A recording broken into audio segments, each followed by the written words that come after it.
Hey guys, welcome back to another video. और आज हम बात करने वाले हैं यूनिट 3 के चैप्टर नंबर 2 और ये हमारा मेडिसिनल केमिस्ट्री थर्ड का। तो इससे पिछले वाले वीडियो में मैंने आपको बताया था कि एंटी ट्यूबरकुलर ड्रग्स क्या होते हैं, तो उनका इंट्रोडक्शन वगैरह सारी चीज़ें हमने फार्माकोलॉजी में पढ़ी थी। तो पिछले वीडियो में मैंने जो है उसके जो ड्रग्स थे, एंटी ट्यूबुलर एजेंट्स के जो ड्रग्स थे, उसमें कुछ इंपॉर्टेंट ड्रग्स थे, तो उसकी जो सारो सिंथेसिस मैंने आपको बताई थी। तो इस यूनिट में हमारे केवल 2 ही चैप्टर हैं, जिसमें हम पहले एंटी ट्यूबुलर एजेंट्स पढ़ चुके हैं और दूसरा हमारा यही है जिसमें हम पढ़ेंगे एंटी इन्फेक्टिव एजेंट्स। तो बात करते हैं urinary tract anti infective agents क्या होते हैं। तो हमारा जो यूरिनरी ब्लैडर रहता है जिससे यूरिन पास होता है, और जो पूरा हमारा यूरिनरी सिस्टम रहता है, इसमें kidney, left ureter, right ureter, urinary bladder और यूरेथ्रा, ये हमारा क्या है, यूरिनरी सिस्टम है। तो हमारा जो यूरिन बनता है, जो ब्लड प्यूरिफिकेशन होता है, तो हमारा किडनी में होता है। उसमें से जो वेस्ट मटेरियल होता है वो क्या है, यूरिनरी ब्लैडर में पहुंचता है और वहाँ से वो यूरेथ्रा के थ्रू बाहर निकल जाता है। तो कभी कभार किसी इन्फेक्शन की वजह से क्या है, इसमें प्रॉब्लम आ जाती है यूरिनरी ब्लैडर में या यूरिनरी ये सिस्टम में, कहीं पे भी दिक्कत आ सकती है। तो ऐसे बैक्टीरिया जो हमारे यूरिनरी ट्रैक्ट में इन्फेक्शन कॉज करते हैं, तो उन बैक्टीरियाज को मारने के लिए हम जो ड्रग्स यूज करते हैं उन्हें बोलते हैं हम एंटी इन्फेक्टिव एजेंट्स। हम इसी के बारे में इस चैप्टर में जानेंगे कि कौन कौन से एंटी इन्फेक्टिव एजेंट्स होते हैं और यूरिनरी ट्रैक्ट इन्फेक्शन के लिए कौन कौन से जो बैक्टीरिया हैं वो कॉज करते हैं और उसके लिए जिम्मेदार होते हैं। तो चलिए स्टार्ट करते हैं। और इस चैप्टर को मैं ज़्यादा लंबा नहीं खींचूंगा, हम शॉर्ट वे में जल्दी जल्दी समझेंगे और इसमें से एक आध क्वेश्चन बनता है। तो ये इम्पोर्टेंट तो है, क्योंकि एक क्वेश्चन बनता है फिर भी हमें पूरा ही पढ़ना पड़ेगा, क्योंकि कहीं से भी एक क्वेश्चन पूछा जा सकता है। तो अच्छे तरीके से हम इस चैप्टर को समझेंगे और नोट्स वगैरह मैं कोशिश करूँगा कि शॉर्ट से शॉर्ट रहें, जिससे आपको याद करने में दिक्कत ना हो। तो स्टार्ट करते हैं और पॉइंट बाई पॉइंट से समझते हैं अच्छे तरीके से। तो पहले मैं आपको यूरिनरी ट्रैक्ट का जो सिस्टम है यानी उसे समझा देता हूँ आपको। तो यहाँ पे हमारी 2 किडनीज होती है और फिर होता है हमारा लेफ्ट यूरेटर, राइट यूरेटर। ये आपको नली जैसी दिख रही हैं, इन्हीं को हम यूरेटर बोलते हैं। उसके बाद फाइनली हमारा यहाँ पे होता है यूरिनरी ब्लैडर, जिसमें हमारा यूरिन स्टोर होता है, और फिर होता है यूरेथ्रा, जिससे क्या है, यूरिन बाहर निकल जाता है। तो ये हमारा यूरिनरी सिस्टम होता है पूरा। तो शुरुआत करते हैं नंबर 1 पॉइंट से। तो urinary tract infection mainly caused by E coli, staphylococcus etc. Urinary tract में इन्फेक्शन कॉज करने वाले मेनली 2 बैक्टीरिया होते हैं, लेकिन होते तो काफ़ी सारे हैं, लेकिन मेनली जो हम 2 बैक्टीरिया का ही नाम लेते हैं, जिसमें हमारा एक होता है हमारा ई कोलाई और दूसरा होता है हमारा स्टेफाइलोकोकस। तो ये हमारे 2 बैक्टीरिया हैं जो ज़्यादातर केसेज में क्या है, इन्फेक्शन कॉज करते हैं यूरिनरी ट्रैक्ट में। और सेकंड पॉइंट की बात करें तो it affects various parts of urinary system like kidney, urethra, bladder. तो ये जो बैक्टीरिया होते हैं, ये जो यूरिनरी सिस्टम के काफ़ी सारे जो पार्ट्स होते हैं उनको इफेक्ट कर सकते हैं, जैसे किडनी को भी कर सकते हैं, यूरेथ्रा में भी इन्फेक्शन कॉज कर सकते हैं, या फिर ब्लैडर में कर सकते हैं। नेक्स्ट पॉइंट की हम बात करें तो this infection is common in young women. तो अगर हम फीमेल्स की बात करें तो जो यंग जो फीमेल्स रहती हैं उनमें ये बहुत ज़्यादा देखा जाता है इन्फेक्शन। और अगर हम मेल्स की बात करें तो इनमें ये बहुत कॉमनली यानी नहीं देखा जाता है, बहुत ही कुछ केसेज होते हैं तब जाके यूरिनरी इन्फेक्शन देखा जाता है। तो और वो भी तब देखा जाता है जब क्या जो ओल्ड एज के जो मैन रहते हैं, जो थोड़े बूढ़े हो चुके हैं, जिनकी एज ज़्यादा हो चुकी है, तो उनमें क्या है, उनकी जो प्रोस्टेटिक हाइपरट्रॉफी का क्या मतलब होता है कि उनकी जो प्रोस्टेट ग्लैंड होती है ना, वो क्या है, बड़ी हो जाती है धीरे धीरे, यानी वो एनलार्ज होती रहती है, उसका साइज बढ़ जाता है। और जब साइज बढ़ जाता है तो यूरिनेशन में क्या है, दिक्कत आने लगती है, यानी पेशाब वेसाब करने में क्या उन्हें थोड़ी दिक्कत आने लगती है। तो क्या है, ओल्ड एज में यानी मैन यानी जो मेल रहते हैं उनमें ओल्ड एज में देखा गया है, लेकिन क्या है जो फीमेल्स रहती हैं उनमें क्या है, यंग एज में ये चीज़ देखने को मिलती है। और उनमें क्या है, कॉमनली ये चीज़ देखी जाती है, लेकिन मेल्स में ये चीज़ कॉमनली नहीं देखी जाती है। बात करते हैं इसके सिम्टम्स की कि कैसे क्या क्या सिम्टम दिखाई देते हैं अगर ये यूरिनरी ट्रैक्ट इन्फेक्शन हो जाता है। तो सबसे पहले तो यूरिनेशन में आपको बर्निंग सेंसेशन, यानी आपको जलन मचेगी जब आप टॉयलेट करोगे, तो उस केस में आपको जो है जलन मच सकती है। पेन इन पेल्विक एरिया, तो पेल्विक एरिया में क्या है, पेन हो सकता है अगर फीमेल्स को, अगर ये डिजीज हुई है, इन्फेक्शन हुआ है, तो उनके पेल्विक जो एरिया है उसमें क्या है, पेन हो सकता है। और फिर जो है कंटिन्यूस अर्ज टू यूरिनेट, तो आपको जो है बार बार पेशाब लग सकती है थोड़े थोड़े टाइम बाद। तो ये भी क्या है, इसके सिम्टम्स हैं। अब फाइनली बात करते हैं कि ड्रग्स यूज इन यूटीआई। तो यूरिनरी ट्रैक्ट इन्फेक्शन में कौन कौन से ड्रग्स यूज किए जाते हैं। तो सबसे पहले जो हमारे रहते हैं वो होते हैं हमारे क्यूनिलॉल एंटीबैक्टीरियल। तो क्यूनिलॉल में क्या है, काफ़ी सारे ड्रग्स आते हैं। तो ये क्या एक क्लास है एंटी इन्फेक्टिव एजेंट्स की। तो उसमें क्या है, काफ़ी सारे छोटे छोटे ड्रग्स आते हैं जो क्या है, क्यूनिलॉन से क्या है, उसी के जो डेरिवेटिव्स होते हैं और उसी की जो है क्लास होती हैं छोटी छोटी। तो मेनली हमारे क्यूनिलॉन्स आते हैं, ये एंटीबैक्टीरियल होते हैं। और क्यूनिलॉन्स में हमारा जो एक एग्जाम्पल हम ज़्यादातर देखते हैं, जो हमारा फ्लोरोक्विनोलोन्स। तो ये फ्लोरोक्विनोलोन्स का एक स्ट्रक्चर है। और बात करें क्विनोलोन्स की, तो ये क्या है, ब्रॉड स्पेक्ट्रम एंटीबैक्टीरियल एजेंट्स होते हैं, यानी ये ग्राम नेगेटिव और ग्राम पॉजिटिव दोनों पे असर करते हैं। और बात करें कि यूरिनरी ट्रैक्ट इन्फेक्शन में इनके असर की, तो ये ग्राम पॉजिटिव पे तो ज़्यादा असर करते हैं, लेकिन ग्राम नेगेटिव पे थोड़ी सी इनकी लिमिटेशंस होती हैं। यानी ये लिमिटेड, यानी कुछ ही इन्फेक्शन होते हैं यूरिनरी ट्रैक्ट इन्फेक्शन में, कुछ ही टाइप के इन्फेक्शन होते हैं जिस पे असर करते हैं ग्राम नेगेटिव बैक्टीरिया पे। बात करें नेक्स्ट पॉइंट की, तो जो मॉडर्न जनरेशन के जो फ्लोरोक्विनोलोन्स होते हैं, यानी पहले क्या है फ्लोरोक्विनोलोन्स बने थे तब उनकी जो है सिस्टम अलग था, लेकिन मॉडर्न टाइम में जब इन्हें दोबारा बनाया गया, जब इन्हें अपडेट किया गया, मॉडिफाई किया गया, तो उसमें क्या है, जो कार्बन नंबर 7 आप जो यहाँ पे देख रहे हैं ना, इस पर क्या है, ये वाली रिंग जोड़ दी गई, यानी एक साइक्लिक रिंग यहाँ पे जोड़ दी गई। तो इसकी वजह से क्या है, इसकी जो एक्टिविटी और इसकी जो स्टेबिलिटी है वो बहुत ज़्यादा बढ़ गई थी, और इसके जो स्पेक्ट्रम है वो भी काफ़ी अच्छा हो गया। यानी ये जो ग्राम नेगेटिव और ग्राम पॉजिटिव बैक्टीरिया दोनों पे ये जो है अच्छी तरीके से काम करता है। तो इसे क्या है, मॉडर्न टाइम पे जो अपडेट किया गया, इसे थोड़ा सा मॉडिफाई किया गया था, तो इसमें क्या एक साइक्लिक रिंग जोड़ी गई थी, जिसकी वजह से क्या इसकी एक्टिविटी और पोटेंसी बढ़ गई थी। तो ये हमारा जो है बेसिकली ये एक फ्लोरोक्विनोलोन्स का स्ट्रक्चर है जो आप देख रहे हो यहाँ पे।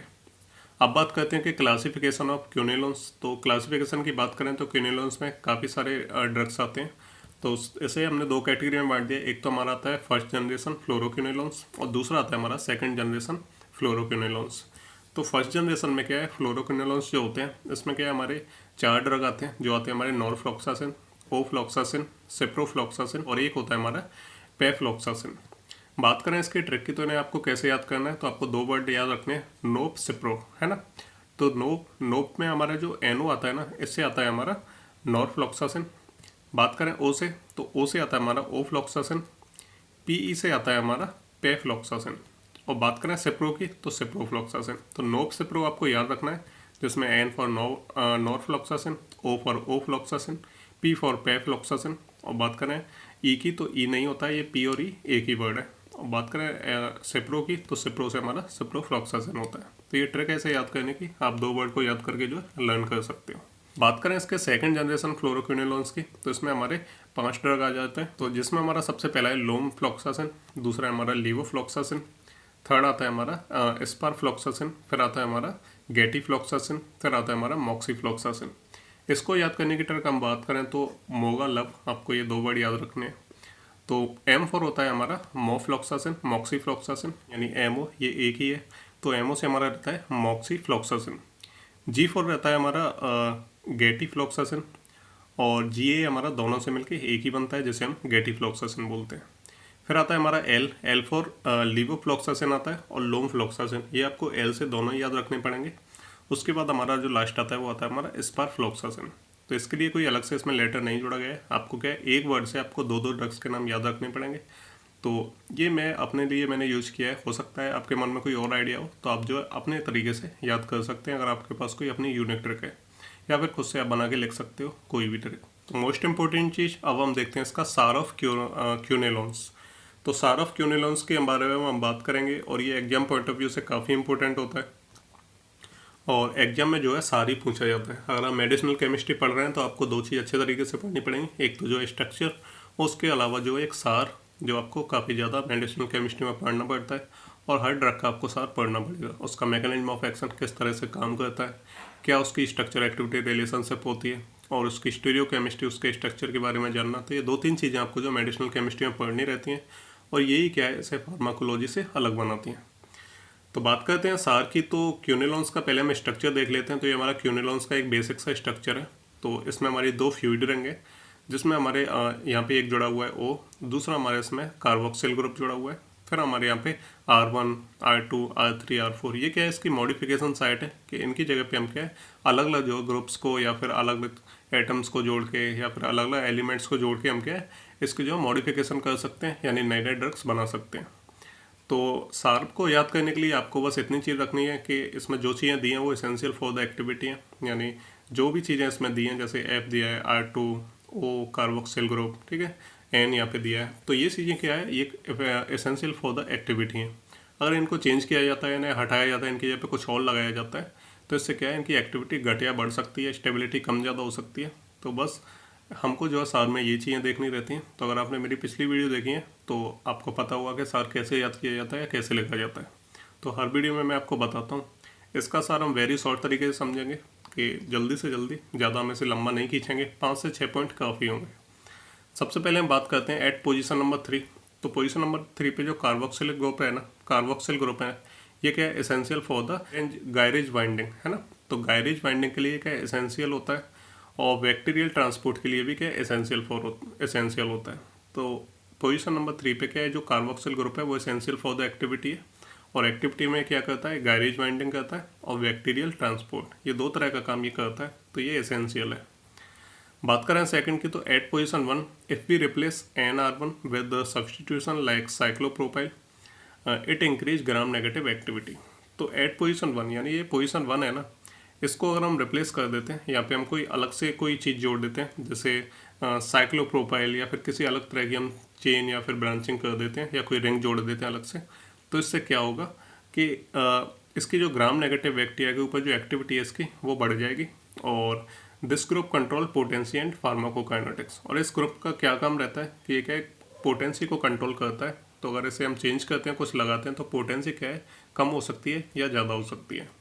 बात करें नेक्स्ट पॉइंट की, तो at position 5 if we replace R2 the potency and activity decreases. ठीक है, तो जो एट पोजीशन नंबर जो 5 है ना, तो 5 पोजीशन पे अगर हम R की जगह पे यहाँ पे क्या है, कोई और हम अलग से ब्रांचिंग कर देते हैं, अलग से कोई रिंग जोड़ देते हैं, या कोई सब्सटीट्यूशन कर देते हैं, तो उस केस में क्या होगा, इसकी जो एक्टिविटी है वो क्या है, घट जाएगी। इसकी जो पोटेंसी और एक्टिविटी है वो घट जाएगी।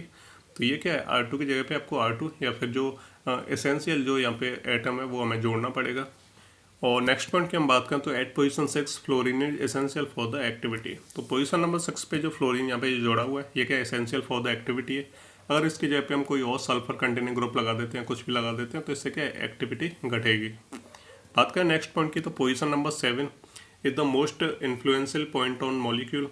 तो A5 और 6 membered ring nitrogen ring controls potency and pharmacokinetics.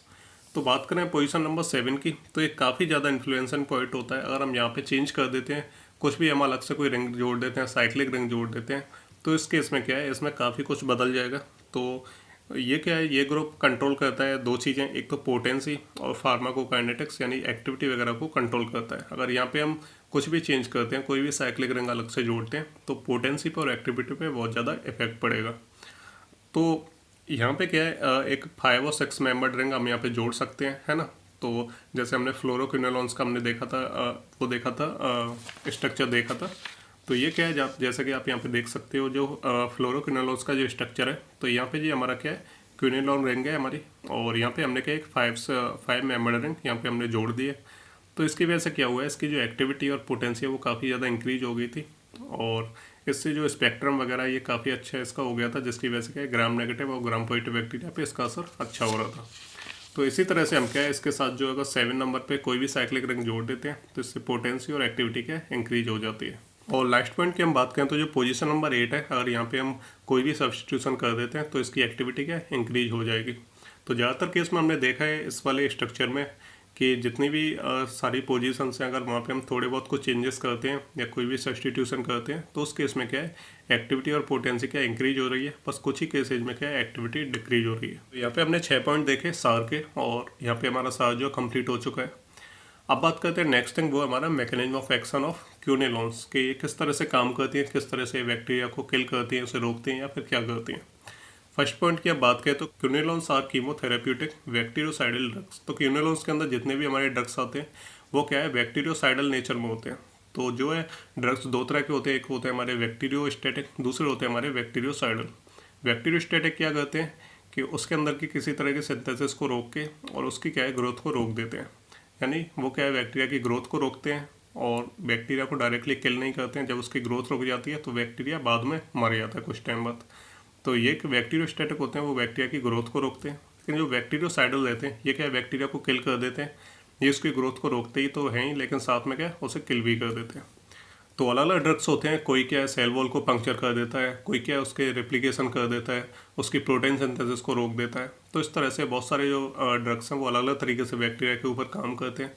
लेकिन जो क्यूनेलॉन्स होते हैं वो क्या करते हैं, डीएनए के साथ जो उसका डीएनए और आरएनए जो रेप्लिकेशन रहता है उसमें क्या इंटरफेयर कर देते हैं, जिसकी वजह से क्या है उनकी जो बाइंडिंग होती है, तो उनकी डीएनए और आरएनए की जो बाइंडिंग होती है वो क्या डिस्टर्ब हो जाती है, यानी उसकी क्या डुप्लीकेटिंग होना रुक जाती है।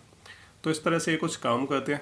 तो हम इसका मैकेनिज्म ऑफ एक्शन अच्छे तरीके से देख लेते हैं, समझ लेते हैं, उसके बाद एग्जाम में अगर पूछा जाता है तो आपको लिखना पड़ेगा। तो यहाँ पे हम एग्जांपल ले रहे हैं फ्लोरोक्यूनेलॉन्स का। तो जब हम फ्लोरोक्यूनेलॉन्स या फिर इसकी क्लास का कोई भी ड्रग हम देखते हैं तो सबसे पहले वो क्या करेगा, वो डीएनए की एक सब यूनिट के साथ, ठीक है, तो डीएनए की एक सब यूनिट के साथ ये बाइंड कर जाएगा और देन उसके बाद ये क्या करेगा कि prevent the binding of substrate to the active side of DNA gyrase. उसके बाद क्या है कि जो डीएनए गायरेज रहता है उसके साथ क्या है, उसकी जो दूसरी चेन्स होती हैं जैसे आरएनए की, तो वो क्या इसके साथ आगे अटैच हो जाती हैं, तो इससे क्या है उसकी बाइंडिंग हो जाती है। तो ये क्या है उसी को रोक देगा, यानी उसकी बाइंडिंग को रोक देगा। कोई भी सबस्ट्रेट जो डीएनए गायरेज से जुड़ेगा, उसकी एक्टिव साइड से आके जुड़ेगा, ये क्या है उसको रोक देगा। बात करें नेक्स्ट पॉइंट की, तो absence of formation of enzyme substrate complex. उसके बाद क्या है, जो एंजाइम का फॉर्मेशन है वो क्या एब्सेंस हो जाएगा, यानी वो रुक जाएगा। उसके बाद नेक्स्ट हम देखते हैं तो blockage of unbinding of double standard DNA into a single standard structure. उसके बाद क्या है, जो अनबाइंडिंग यानी जो बाइंडिंग होती है फिर अनबाइंडिंग होती है डीएनए के स्टैंडर्ड, यानी जो स्टैंडर्ड रहते हैं डीएनए के, तो उसमें क्या है अनबाइंडिंग होती है, तो उसकी क्या उसे क्या है ये ब्लॉकेज कर देगा। तो यानी जो डीएनए की जो डबल स्टैंडर्ड डीएनए की जो अनबाइंडिंग होगी वो क्या एक सिंगल स्टैंडर्ड स्ट्रक्चर में बदल जाएगी, है ना। तो जैसे जो डीएनए रहता है वो डबल स्टैंडर्ड रहता है, अगर उसकी अनबाइंडिंग नहीं होगी तो वो क्या है सिंगल स्टैंडर्ड स्ट्रक्चर में चेंज हो जाएगा, ठीक है। तो ये क्या ड्रग क्या है ब्लॉकेज कर देता है, इसकी वजह से क्या है उसकी जो अनबाइंडिंग होती है वो सिंगल स्टैंडर्ड में बदल जाती है। उसके बाद क्या है, जब ये सिंगल स्टैंडर्ड में बदल जाएगी तो prevention of synthesis of mRNA, तो क्या है जो एमआरएनए की जो सिंथेसिस है वो रुक जाएगी, और जैसे ही एमआरएनए की सिंथेसिस रुकेगी उससे क्या होगा, inhibition of bacterial protein synthesis. तो जब एमआरएनए की सिंथेसिस रुक जाएगी, इससे क्या है उनकी जो मेन जो प्रोटीन सिंथेसिस होगी, जो उनका खाना होगा वो क्या रुक जाएगा, जिसकी वजह से क्या है एंटी बैक्टीरियल एक्टिविटी होने लगेगी, यानी शो करने लगेगा ये जो ड्रग है। और एंटी बैक्टीरियल एक्टिविटी में क्या है बैक्टीरियोसाइडल इफेक्ट शो करेगा, यानी बैक्टीरिया किल हो जाएगा। तो ये थी हमारी मैकेनिज्म ऑफ एक्शन, ये आपको याद कर लेनी है अच्छे तरीके से, वैसे आपको 2-3 बार आप लिखोगे तो ये याद हो जाएगा आपको। तो इस तरह से ये कुछ काम करता है, और बाकी अगर आपको कोई कन्फ्यूजन आता है तो आप कमेंट करके पूछ लेना। और अब बात करते हैं कुछ ड्रग्स की जो क्या है यूज किए जाते हैं। तो ये हमारे क्या है क्यूनेलॉन्स के अंदर आने वाले जो ड्रग्स हैं, तो कुछ इंपॉर्टेंट ड्रग्स के बारे में बात कर लेते हैं और उनके बारे में समझ लेते हैं, उनका स्ट्रक्चर देख लेते हैं, जो कि एग्जाम पॉइंट ऑफ व्यू से काफ़ी इंपॉर्टेंट रहता है। तो कई बार आपसे 2-2 नंबर में क्या है केवल उनके स्ट्रक्चर या फिर क्या है उनके छोटे छोटे यूजेस, उनके साइड इफेक्ट पूछ लेते हैं। तो इस केस में क्या है आपको स्ट्रक्चर आपको पता होना चाहिए। स्ट्रक्चर ज़्यादा डिफिकल्ट नहीं होते, अगर आपको क्यूनेलॉन्स का स्ट्रक्चर याद है तो आप क्या है थोड़े थोड़े चेंजेस करके इनके स्ट्रक्चर सारे के सारे ड्रग्स के स्ट्रक्चर आप बना सकते हो, बहुत ही आसान रहते हैं। तो स्ट्रक्चर बनाने के लिए आपको क्या है उनका जो मेन जो क्लास रहती है, जैसे क्यूनेलॉन, उनके अंदर जो है फ्लोरोक्यूनेलॉन्स आते हैं, और फिर फ्लोरोक्यूनेलॉन्स की क्या अलग अलग क्लास होती हैं। जैसे मैंने आपको बताया था, मैंने उसके क्लासिफिकेशन में आपको बताया था कि क्यूनेलॉन्स का स्ट्रक्चर होता है, उसमें क्या है एक फ्लोरोक्यूनेलॉन्स का स्ट्रक्चर होता है, और फिर क्या है इसके अंदर काफ़ी सारे ड्रग्स आते हैं, नोरफ्लॉक्सासिन, ओफ्लॉक्सासिन, ठीक है। इसी तरह सेकंड जनरेशन के आते हैं। तो इस तरह से क्या है इनके बहुत सारे क्लासिफिकेशन रहते हैं।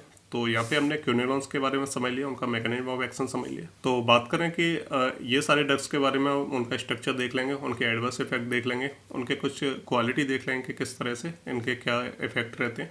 सबसे पहले हम बात करेंगे एक इम्पोर्टेंट ड्रग है वो हमारा नैलीडेक्सिक एसिड। तो नैलीडेक्सिक एसिड मैंने आपको क्लासिफिकेशन में नहीं बताया, लेकिन ये इंपॉर्टेंट है, तो एग्जाम में जो है जरूर पूछा जा सकता है। तो इसके बारे में थोड़ी सी डिटेल देखेंगे। बात करते हैं इसके स्ट्रक्चर की, तो इसमें क्या है क्यूनेलॉन रिंग तो है ही, साथ में क्या है बस इसमें छोटी छोटी चीज़ें, जैसे यहाँ पे कोई साइक्लिक रिंग नहीं जुड़ी हुई है, यहाँ पे केवल S3C जुड़ा हुआ है, यानी CH3 जुड़ा हुआ है। तो इसकी वजह से क्या है ये स्ट्रक्चर इसका बन जाता है। और यहाँ पे हम बात करते हैं तो इसके कुछ क्वालिटी है, जैसे it acts by inhibiting DNA gyrase. तो ये क्या करता है डीएनए गायरेज को इनहिबिट कर देता है, और ये इसका जो नेचर होता है वो बैक्टीरियोसाइडल होता है नेचर, यानी बैक्टीरिया को किल कर देता है। बात करें एडवर्स इफेक्ट की, तो न्यूरोलॉजिकल टॉक्सिसिटी हो सकती है, जो आपकी जो विजन रहती है उसमें थोड़ी सी डिस्टर्बेंस आ सकती है। बात करें फोटोटॉक्सिसिटी हो सकती है, तो ये इसके कुछ साइड इफेक्ट हैं। बात करें इसके मैकेनिज्म ऑफ एक्शन की, या फिर हम बात करें इसके सार की, तो वैसे तो इन चीज़ों के पूछे नहीं जाते, ये छोटे छोटे ड्रग्स हैं। मेनली आपसे जो है क्विनोलोन्स का ही जो है सार पूछा जा सकता है। अगर इसका भी बाई चांस पूछ लेते हैं तो आपको जो क्विनोलोन्स का सार ही यहाँ पे लिख देना है, या फिर जो मैकेनिज्म ऑफ एक्शन अगर पूछते हैं इस ड्रग का तो आपको जो है क्विनोलोन वाला ही लिख देना है। तो क्विनोलोन्स के अंदर जितने भी हमारे ड्रग्स आएंगे उन सभी के लिए एप्लीकेबल रहेगा कि आप क्विनोलोन वाला ही सार और उसका मैकेनिज्म ऑफ एक्शन लिख दें अगर आपसे पूछा जाता है तो। सेकंड की हम बात करें तो वो हमारा सिप्रोफ्लॉक्सासिन, हमारा इंपॉर्टेंट ड्रग है और एग्जाम में पूछा भी जाता है। तो आपको जो ऐसे भी अच्छे तरीके से इसका स्ट्रक्चर देख लेना है। यहाँ पे एक साइक्लिक रिंग यहाँ पे जोड़ दी गई है अलग से। बात करें इसकी तो first choice drug for typhoid. तो जब टाइफॉइड हो जाता है तो यूरिन में इन्फेक्शन होने के चांसेस रहते हैं, काफ़ी ज़्यादा हो भी जाता है। तो ये क्या है, टाइफॉइड के लिए फर्स्ट चॉइस ड्रग है, यानी सबसे पहले इसी को दिया जाता है। बात करें 95% S typhi are susceptible to ciprofloxacin, ठीक है। तो जो एस टाइफाई जो बैक्टीरिया रहता है उसमें क्या है 95% असर करता है इसके ऊपर, तो काफ़ी अच्छा रहता है। बैक्टीरियोसाइडल होता है नेचर में, बैक्टीरिया को किल करता है। Active against many beta lactam and aminoglycoside resistance bacteria. तो ऐसे लोग जो क्या है रेजिस्टेंट हो गए हैं बीटा लैक्टम और अमीनोग्लाइकोसाइड जो एंटीबायोटिक रहती हैं, तो अगर उन्होंने उन्हें खा लिया है और उनका कोर्स वगैरह पूरा नहीं हुआ था और उसके बाद जो है उन्होंने दवाइयाँ बंद कर दी, कोर्स पूरा नहीं लिया, तो उस केस में क्या है बीटा लैक्टम और अमीनोग्लाइकोसाइड्स जो एंटीबायोटिक किसी ने लिए हैं और फिर उसने बीच में ही छोड़ दिए, तो उससे क्या है जो बॉडी है वो एक रेजिस्टेंस डेवलप कर लेती है और जो बैक्टीरिया अंदर प्रेजेंट होगा वो मरने से मरेगा नहीं और उससे पहले क्या है वो एक रेजिस्टेंस डेवलप कर लेगा। तो ऐसे लोग जो क्या है बीटा लैक्टम एंटीबायोटिक और अमीनोग्लाइकोसाइड जो एंटीबायोटिक होती हैं तो उनके प्रति यानी रेजिस्टेंट होते हैं। तो ऐसे लोगों के लिए क्या है जो सिप्रोफ्लॉक्सासिन रहती है ये काफ़ी ज़्यादा यूजफुल रहती है। बात करें नेक्स्ट की तो less active in acidic pH. अगर आपके स्टमक में जो है एसिडिक पीएच ज़्यादा है, थोड़ा सा एसिडिक है, तो आप ये थोड़ा सा कम असर करेगी। एडवर्स इफेक्ट की बात करें तो टेंडोनाइटिस यानी जो टेंडन्स में क्या है थोड़ा रप्चर हो सकता है और स्किन में क्या है हाइपर सेंसिटिविटी हो सकती है। तो दो ही हैं इसके। थर्ड की हम बात करें तो नॉर्फ्लॉक्सासिन है, ये उसका स्ट्रक्चर है और सबसे प्राइमरीली यूज किया जाता है इसे यूरिनरी ट्रैक्ट इन्फेक्शन में और जेनाइटल ट्रैक्ट इन्फेक्शन में, और बैक्टीरियल डायरिया में काफ़ी यूजफुल रहता है। बात करें तो not recommended for respiratory tract infection. तो रेस्पिरेशन में अगर आपके में इन्फेक्शन है तो इसे जो है यूज नहीं किया जाता, ये केवल यूटीआई के लिए और जेनिटल ट्रैक्ट इन्फेक्शन के लिए ही यूज किया जाता है। बात करें नेक्स्ट तो वो हमारा पेफ्लॉक्सासिन, ये उसका स्ट्रक्चर है। तो इसका जो पासेज रहता है सीएचएफ में वो काफ़ी हायर रहता है और इसे जो है मेनिंजियल इन्फेक्शन में यूज किया जाता है। और अल्टरनेटिव होता है कि अगर सिप्रोफ्लॉक्सासिन की जगह पे इसे दिया जा सकता है टाइफॉइड के ट्रीटमेंट के लिए। तो वैसे क्या है प्राइमरली सिप्रोफ्लॉक्सासिन को दिया जाता है, अगर वो रेजिस्टेंस है तो क्या है उसे जो अल्टरनेटिव इस वाले ड्रग को दिया जा सकता है। बात करें नेक्स्ट की तो वो हमारा ओफ्लॉक्सासिन, ये उसका स्ट्रक्चर है, थोड़ा सा कॉम्प्लेक्स है लेकिन आप इसे बना के देखोगे बाकी अदर स्ट्रक्चर के साथ कंपेयर करोगे तो ये काफ़ी आसान लगने लगेगा। बात करें इसकी तो गुड फॉर क्रोनिक ब्रोंकाइटिस। तो क्रोनिक ब्रोंकाइटिस में काफ़ी अच्छा है ये, ईएनटी इन्फेक्शन में भी काफ़ी अच्छा है और ट्रीटमेंट अगेंस्ट एम ट्यूबरकुलाई और एम लेप्रे, ठीक है। तो ये हमारे दो बैक्टीरिया उसके ट्रीटमेंट के लिए इसे यूज किया जाता है। और लास्ट हम बात करें तो लीवोफ्लॉक्सासिन है, ये उसका स्ट्रक्चर है, आप उसे देख लेना। और ये क्या है लीवो आइसोमर होता है ओफ्लॉक्सासिन का और 100% ओरल बायोअवेलेबिलिटी होती है इसकी और क्रोनिक ब्रोंकाइटिस के ट्रीटमेंट में यूज होता है। तो ये हमारे कुछ ज़रूरी ड्रग्स थे जिनके बारे में हमने देख लिया है और बाकी इसके अलावा जो ड्रग्स हैं उनके स्ट्रक्चर आप देख लेना, लेकिन एग्जाम में वो पूछे नहीं जाते इसलिए मैंने यहाँ पे मेंशन नहीं किए हैं। इससे क्या नोट्स बहुत ज़्यादा बड़े हो जाते हैं। तो क्या जो केवल ज़रूरी चीज़ें हैं जो एग्जाम में पूछे जा सकते हैं उसके चांसेस ज़्यादा हैं, बस वही चीज़ें मैंने नोट्स में डाली हैं। तो आप इनको पढ़ लेना अच्छे तरीके से। और ये जितने भी ड्रग्स मैंने आपको छोटे छोटे पढ़ाए हैं इनमें से अगर कोई भी मैकेनिज्म ऑफ एक्शन अगर पूछा जाता है या फिर सार पूछा जाता है किसी भी ड्रग का तो आप वही वाला लिखोगे जो आपने क्विनोलोन्स के लिए पढ़ा था। तो जैसे मैंने आपको बताया था क्विनोलोन्स का सार और उसका मैकेनिज्म ऑफ एक्शन, तो वही आपको लिखना है अगर इन ड्रग्स वगैरह से किसी का भी अगर पूछते हैं। वैसे पूछते नहीं हैं लेकिन अगर पूछते हैं तो आपको क्विनोलोन वाला ही लिख देना है। तो सिंपल सी चीज़ है, बस स्ट्रक्चर को देख लेना, उनकी छोटी छोटी ये डिटेल्स हैं इनको देख लेना, तो आपका ये पूरा जो चैप्टर है एंटी इन्फेक्टिव एजेंट्स वाला ये कंप्लीट हो चुका है। कोई वीडियो पसंद आई हो तो आप इसे एक लाइक ज़रूर दें और मिलते हैं अगली वीडियो में नए लेक्चर के साथ। तब तक के लिए good bye and take care.